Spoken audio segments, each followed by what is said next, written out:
Girlfriend চলে গেছে, হতাশ হওয়ার কোনো কারণ আছে? যে আপনাকে ছেড়ে চলে যায় সে তো আপনাকে ভালোবাসে না। আর যে আপনাকে ভালোবাসে নাই তার জন্য আপনি মাদক খাবেন কেন? সিম্পল কথা, ঠিক আছে না? যে আপনাকে ভালোবাসে নাই তার জন্য আপনি কেন মাদক খাবেন?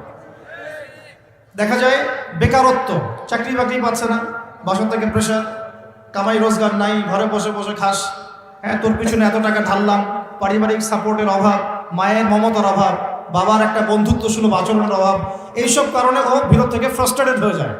তখন বন্ধুর পাল্লায় পড়ে, বন্ধু বলে আয় ওসব বাদ দে, দুটো টান দে, শান্তি পাবে। তখন বন্ধুর কাছে যায়, এই যে টানা শুরু করলো, এখান থেকে শুরু হবে, প্রথমে সিগারেট থেকে শুরু করে, আস্তে আস্তে যাবে যে গাঁজা, ফেন্সিডিল, এখন তো ইয়াবার যুগ চলছে, আরও বড় বড় কত মাদক আল্লাহ ভালো জানেন এখন লঞ্চ হয়েছে, এগুলো প্রশাসন ভালো বলতে পারবে। তো স্টার্টিংটা কিন্তু এভাবে হয়, পারিবারিক সাপোর্টের অভাব, অথবা মমতার অভাব, অথবা একটা হৃদ্যতাপূর্ণ পরিবেশ নাই পরিবারের মধ্যে, ঝগড়াঝাটি ফাসাদ, পিতামাতার মধ্যে ফাসাদ, অথবা বন্ধুদের পাল্লায় পড়া, অথবা নারী, অথবা হতাশা, বেকারত্ব, এই কয়েকটাই কারণ মূলত। এগুলো থেকেই ছেলেরা মাদকের দিকে যাচ্ছে মূলত। তো কারণগুলো সলভ করতে হলে কোথায় আসতে হবে? আমি দুইটা খালি মেডিসিন বলে দেবো, অনলি দুইটা। কয়টা? দুইটা।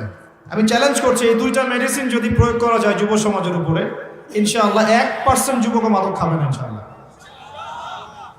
একটা মেডিসিন হচ্ছে কিচ্ছু না, শুধু ওদেরকে 5 ওয়াক্ত নামাজ পড়াতে হবে।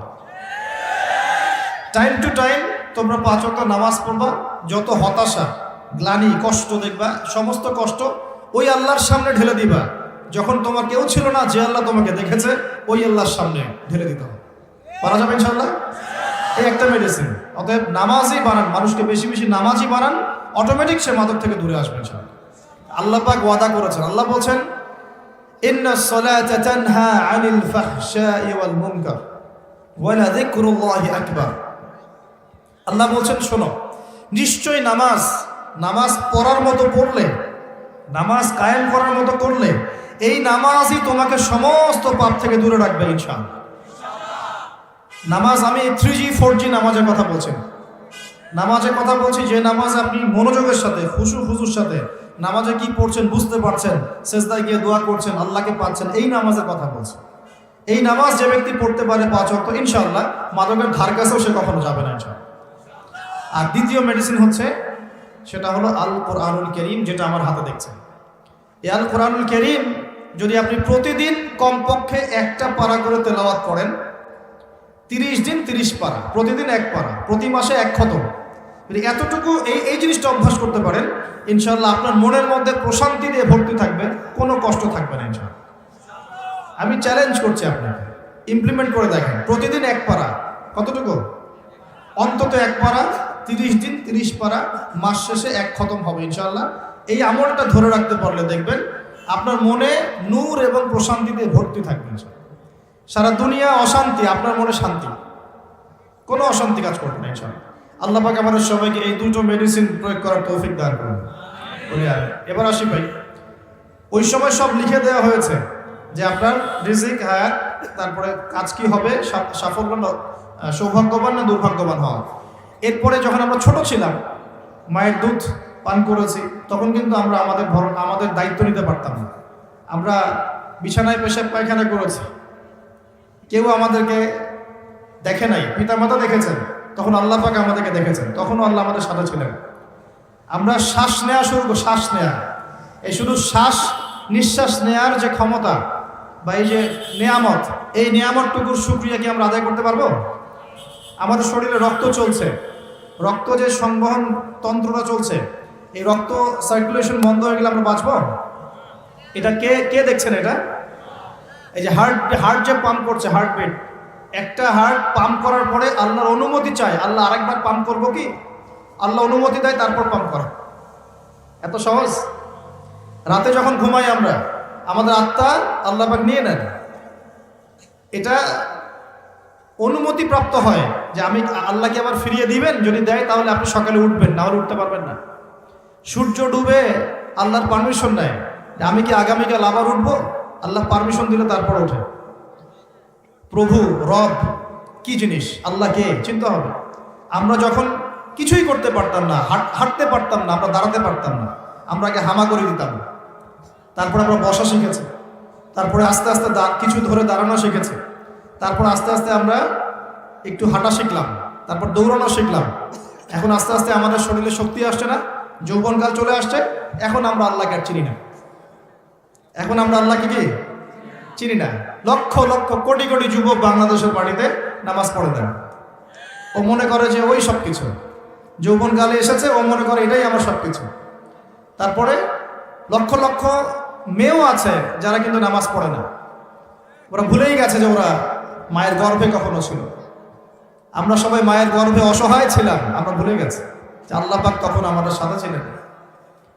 এভাবে জীবনের প্রতিটা ধাপে ধাপে আল্লাহ পাক আমাদেরকে দেখেন, খাওয়ান, পড়ান, শ্বাস নেন, শ্বাস নেওয়ার তৌফিক দেন, ঘুম থেকে ওঠার তৌফিক দেন, আমাদেরকে হাঁটার তৌফিক দেন, হার্টবিট পাম্প করে, রক্ত চলাচল করে। হ্যাঁ, আমরা শ্বাস নেই, খাই, কত কি করি সারা জীবন, অথচ এই সমস্ত নিয়ামতগুলো কে দেন?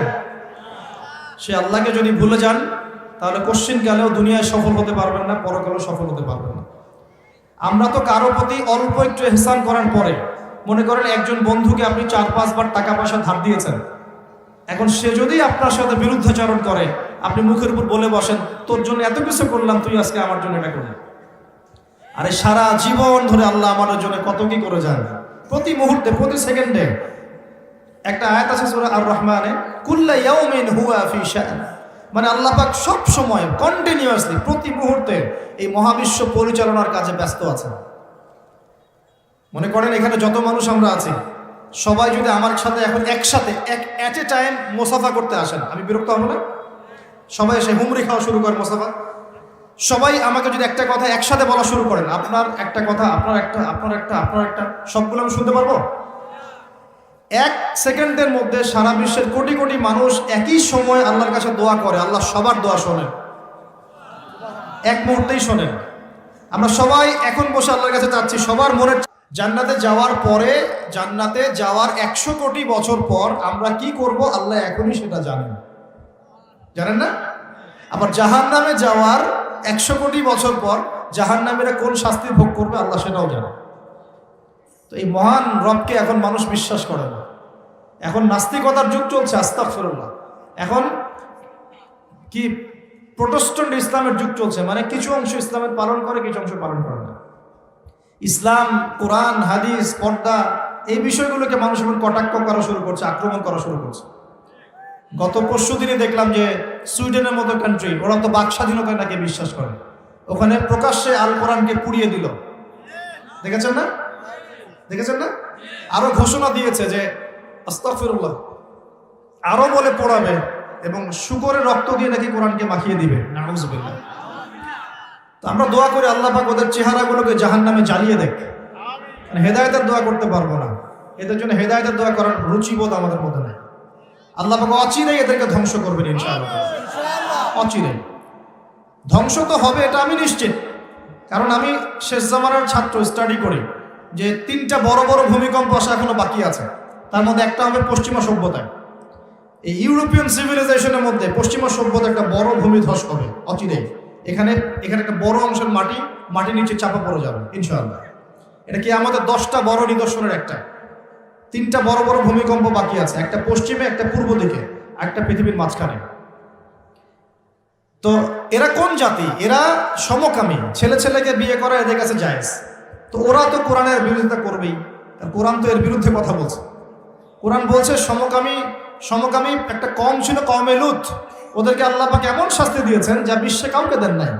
একদম মাটিটা উপরে তুলে আসমানে উঠায়, আসমান থেকে পাথর বর্ষণ করে সবগুলোকে থেতলা করে দিয়ে উল্টা দিকে আবার দাফন করে দিয়েছে কওমে লূতকে। জর্ডানের ডেড সি বা মৃত সাগর, ওই জায়গা যেখানে কওমে লূত ছিল। আর এরা হচ্ছে কওমে লূতের বর্তমান ট্রেডিশন, বর্তমান রেভলিউশনের বলতে পারে, বর্তমান ভার্সন হচ্ছে এরা। কওমে লূতের বর্তমান ভার্সন এরা, প্রেজেন্ট ভার্সন এরা এই সভ্যতা, পশ্চিমার এই সভ্যতা ছেলে ছেলেকে বিয়ে করা জায়েজ মনে করে। তো ওরা তো কোরআনের বিরুদ্ধাচরণ করবেই। আর কোরআন বলছে যে এরকম করলে একদম ধসাই দেব শাস্তি দিয়ে। আসমানের নিচে, জমিনের উপরে সবচেয়ে বড় বড় পাপগুলোর মধ্যে এটা একটা। ওরা তো সুদখোর, সারা বিশ্ববাসীকে সুদ খাইয়েছে। আর কোরআন বলছে সুদ যে খায় সে যেন আল্লাহ এবং তার রাসূলের সাথে যুদ্ধ করে। তাহলে ওরা তো কোরআনের বিরোধিতা করবেই।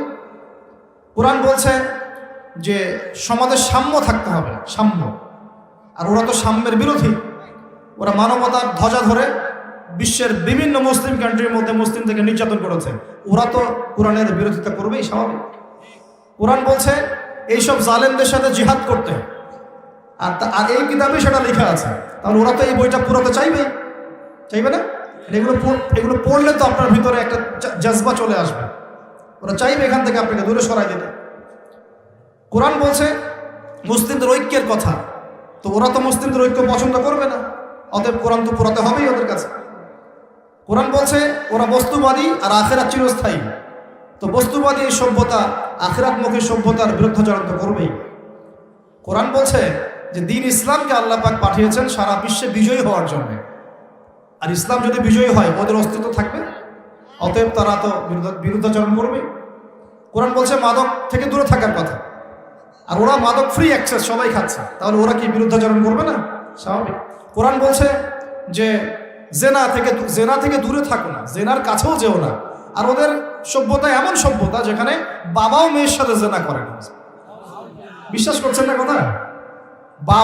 বাবার হাতে ওরা মেয়েরা এই ইফটিজিং এর শিকার হয়, সেক্সুয়াল হ্যারাসমেন্টের শিকার হয়, এবং ভাই বোনের সাথে জেনা করে। কতগুলো প্রমাণ নেবেন? আমি একটা বইয়ের নাম বলে, লস্ট মডেস্ট একটা বই আছে, মুক্ত বাতাসের খোঁজে, পড়েন, সব দেখতে পাবেন ডিটেলস, প্রমাণস্বরূপ। এই সভ্যতা তো কোরআনের বিরুদ্ধাচরণ করবেই, কারণ কোরআন তো এখান থেকে আপনাকে দূরে সরাচ্ছে। ব্যভিচার, পরকিয়া কি ইসলামে জায়েজ? ওদের ওখানে একটা ফ্যাশন, ওরা কি বিরুদ্ধাচরণ করবে না? করবে। ওদের যতগুলো নোংরামি, অশ্লীলতা, ফাহেসা কাজ, আল্লাহ দ্রোহিতা, এই প্রত্যেকটা বিষয়ের বিরুদ্ধে কোরআন কথা বলছে বলেই কোরআনের বিপক্ষে ওদের এত জ্বালা। কিন্তু এই জ্বালা বেশি দিন স্থায়ী হবে না ইনশাআল্লাহ। কারণ আমরা জানি অচিরেই এমন প্রজন্ম আল্লাহ পাক পাঠাবেন ইনশাআল্লাহ, যে এই প্রজন্মের প্রত্যেক সন্তান আল কোরআন পড়তে জানবে ইনশাআল্লাহ, কোরআনের অর্থ বুঝবে ইনশাআল্লাহ, কোরআনের আদেশ মানবে, নিষেধ বর্জন করবে ইনশাআল্লাহ, কোরআনের দাওয়াত মানুষের কাছে পৌঁছাবে, এবং আল্লাহর এই পুরো জমিনে কোরআনের বিধান প্রতিষ্ঠা করবে ইনশাআল্লাহ। এমন প্রজন্ম অচিরেই আসবে। আমি আপনাদেরকে বলে দিয়ে যাচ্ছি যে নবী ঈসা আলাইহিস সালামের হাতে 40 বছর এই পুরো বিশ্বে এই ন্যায় এবং ইনসাফের শাসন না হওয়া পর্যন্ত কিয়ামত আল্লাহ পাক দিবেন না ইনশাআল্লাহ। এটা হাদিসে লিখিত হয়ে গেছে। তিনি আসবেন, তার আগেই ইমামুল মাহদী আসবেন, তিনি দাজ্জালকে হত্যা করবেন, এবং দাজ্জালকে ফলো করবে কিন্তু এরাই দাজ্জালকে ফলো করবে। তবে পাথর বা গাছের পিছনেও যদি দাজ্জালের বাহিনী গিয়ে লুকায়, ওই পাথর আর গাছও কথা বলা শুরু করবে। তারা বলবে, ইয়া মুসলিম ইন্না ওয়ারা আল ইয়াহুদ তাআল ফাকতুলহু, হে মুসলিম, আমার পিছনে একজন ইহুদি আছে, আসো একে হত্যা করে যাও। পাথর এবং গাছ কথা বলবে। বিশ্বাস করছেন তো? এই সময় সামনে অপেক্ষা করছে। বিশ্বে এখন যা দেখছেন তার কিছুই থাকবে না। নতুন একটা বিশ্ব পৃথিবী দেখবে, এমন বিশ্ব যেখানে না আছে কোনো জুলুম, না আছে কোনো অন্যায়, না কোনো পাপাচার, না কোনো জেনা, না কোনো এই যে আল্লাহ দ্রোহিতা, না কোনো কুফর, না কোনো শিরক। ইনশাআল্লাহ এমন একটা বিশ্ব অচিরেই আমাদের সামনে আসছে ইনশাআল্লাহ। তবে আমাদের কিছু কাজ আছে, ওই কাজ বলতে গিয়ে দিকে এসেছে। প্রথমে আল্লাহকে চিনতে হবে। কি করতে হবে? আল্লাহকে চিনতে হবে। আল্লাহ রাব্বুল আলামিন আমাদের রব, এটা চিনতে হবে। যখন আমাদের কেউ ছিল না, কে ছিল? আল্লাহ। এখন আপনি বড় হয়েছেন, আল্লাহকে ভুলে যাচ্ছেন, আস্তে আস্তে কিন্তু আপনি আবার দুর্বল হবেন। যেমন মায়ের গর্ভে যেমন দুর্বল ছিলেন জন্মের পর, আবার কিন্তু আস্তে আস্তে এমন দুর্বল হবেন। এই যে এখন যৌবনকাল চলছে, খুব দ্রুত দেখবেন যৌবন পাস হয়ে যাচ্ছে। আর এখন কিন্তু সময় অনেক দ্রুত যাচ্ছে, কারণ এটা কিয়ামতের একটা সাইন, যে সময় কিন্তু টাইম দ্রুত যাওয়া শুরু করবে। এমনকি একটা বছর একটা মাসের মতো চলে যাবে, একটা মাস একটা সপ্তাহের মতো চলে যাবে, একটা সপ্তাহ একটা দিনের মতো চলে যাবে। এরকম মনে হচ্ছে না এখন? আস্তে আস্তে এমন হচ্ছে। এটার মানে হচ্ছে সময় থেকে বরকতটা উঠে যাচ্ছে। সময় থেকে কি উঠছে? টাইম কিন্তু ঠিকই আছে, মানে 24 ঘন্টা 24 ঘন্টায়, কিন্তু একটু দ্রুত পাস হচ্ছে, মানে আপনার বরকতটা কমে যাচ্ছে। নবী সাল্লাল্লাহু আলাইহি ওয়াসাল্লাম একদিনে যত কাজ করতে পারতেন, আমরা এক মাসে অত কাজ করতে পারি না। ভালো করে খেয়াল করে দেখেন, আল্লাহ নবীজি একদিনে যত কাজ করতেন সকাল থেকে রাত পর্যন্ত, আমরা মনে হয় এক সপ্তাহ এক মাসেও করতে পারি না। তো প্রিয় ভাইয়েরা, সময় দ্রুত পাস করছে, যৌবন চলে যাবে। যৌবন সম্পর্কে আপনাকে দুই একটা হাদিস বলে আমি এদিকে আস্তে আস্তে ফিনিশিংয়ের দিকে যাব। আল্লাহর নবী বলেছেন, 7 শ্রেণীর মানুষকে আল্লাহ পাক আরশের ছায়া দিবেন, যেদিন ওই ছায়া ছাড়া অন্য কোনো ছায়া থাকবে না। তার মধ্যে দ্বিতীয় শ্রেণী হচ্ছে আচ্ছা, প্রথমটা হচ্ছে ন্যায়পরায়ণ শাসক। শাসন ক্ষমতা পাওয়া কোনো দোষের কিছু নয়। ন্যায় বিচার করলে আরো সে ছায়া ছায়া পাবে ইনশাআল্লাহ। আমরা দোয়া করি আল্লাহ পাক আমাদের সবার উপরে ন্যায়পরায়ণ শাসক মনোনীত করুন বলি আমিন। এরপরে দ্বিতীয় শ্রেণী হচ্ছে সেই যুবক যে তার যৌবনকালটাকে আল্লাহর পথে বিলিয়ে দিয়েছে। এই সুযোগ এখন আপনাদের সবার সামনে আছে। এখন আপনি কোন পথে যাবেন, decision is yours, choice is yours, আপনার চয়েস। আপনি কি শয়তানের পথে যাবেন, নাকি একটা মেয়ের পিছনে সময় নষ্ট করবেন, নাকি হতাশার আর মাদকের পিছনে সময় নষ্ট করবেন, না আল্লাহর দ্বীনের জন্য কিছু করবেন? আল্লাহর দ্বীনের জন্য করতে হলে কিছু বৈশিষ্ট্যের দরকার আছে, যোগ্যতার দরকার আছে। এমনি এমনি কি অ্যাচিভ করা যায় কোনো কিছু? দুনিয়ার একটা চাকরি কি এমনি অ্যাচিভ করা যায়? পড়তে হয়, মেসে থাকতে হয়, স্টাডি করতে হয়, অ্যাসাইনমেন্ট জমা দিতে হয়, পরীক্ষা দিতে হয়। এভাবে 10-15 বছর পড়ার পর একটা সার্টিফিকেট অর্জন করে আপনি চাকরি নিচ্ছেন, তাই নয় কি? একটা চাকরি নিচ্ছেন, বিশেষ ক্যাডার হচ্ছেন, বড় বড় জায়গায় যাচ্ছেন। তাহলে দিনের জন্য কাজ করার জন্য বা আল্লাহর দিনকে প্রতিষ্ঠা করার জন্য যোগ্যতার দরকার আছে না? প্রথম যোগ্যতা হচ্ছে জ্ঞান অর্জন করা। কি করা? কোরআন এবং সুন্নাহর বেসিক জ্ঞান আপনাদের সবাইকে অর্জন করতে হবে। রাজি আছেন তো ইনশাআল্লাহ? সর্বপ্রথম কোরআন তেলাওয়াত করা শিখতে হবে। কি করতে হবে? কোরআন তেলাওয়াত করা শিখতে হবে। আগামী রমজান আসার আগেই সবাই তেলাওয়াত করা শিখে নিব ইনশাআল্লাহ। রাজি আছি তো ইনশাআল্লাহ? 2 নাম্বার, কোরআনের ভাষা শিখতে হবে, আরবি ভাষা। তাহলে কোরআন আপনি বুঝতে পারবেন ইনশাআল্লাহ, পড়ে বুঝতে পারবেন আল্লাহ পাক কি বলছে। 3 নাম্বার, কোরআনের সাথে সাথে হাদিস পড়ার চেষ্টা করতে হবে। হাদিসের মধ্যে অথেন্টিক যে হাদিসগুলো আছে এগুলো চর্চা করবেন। 4 নাম্বার, আলেম ওলামাদের সাথে সম্পর্ক রাখতে হবে। একা একা কোরআন হাদিস পড়তে গেলে কিন্তু আপনি অনেক সময় বিভ্রান্ত হতে পারেন। ওলামা কেরামের সাথে সম্পর্ক রাখলে আপনি কোরআন সুন্নাহর সঠিক মেসেজটা পাবেন ইনশাআল্লাহ। এখানে আবার কোন শ্রেণীর আলেম ওলামার সাথে সম্পর্ক রাখবেন? ওঠেন ওঠেন, বসেন বসেন শিখা এরকম? ঢেলে দেই এরকম? কিরকম? কোন আলেম ওলামা? যে আলেম ওলামা সৎ কাজে আদেশ করে, অসৎ কাজে নিষেধ করে, যাদের ব্যক্তিত্ব গায়রত আছে, যাদের মধ্যে আত্মমর্যাদা বোধ আছে, যারা উম্মার ফিকির করে, উম্মার জন্য খেদমতে নিজের জীবন বিলিয়ে দিচ্ছে, এই শ্রেণীর ওলামা কেরামের সাথে থাকবেন ইনশাআল্লাহ। আর যারা ইসলামকে ঠাট্টা বিদ্রুপ হাসি ঠাট্টার পাত্র বানিয়েছে, এই টাইপের আলেমদের সাথে কোনো সম্পর্ক রাখার দরকার নেই। প্রকৃতপক্ষে এদেরকে আলেমও বলা হয় না, এটা আলেমের সংজ্ঞার মধ্যে পড়ে না।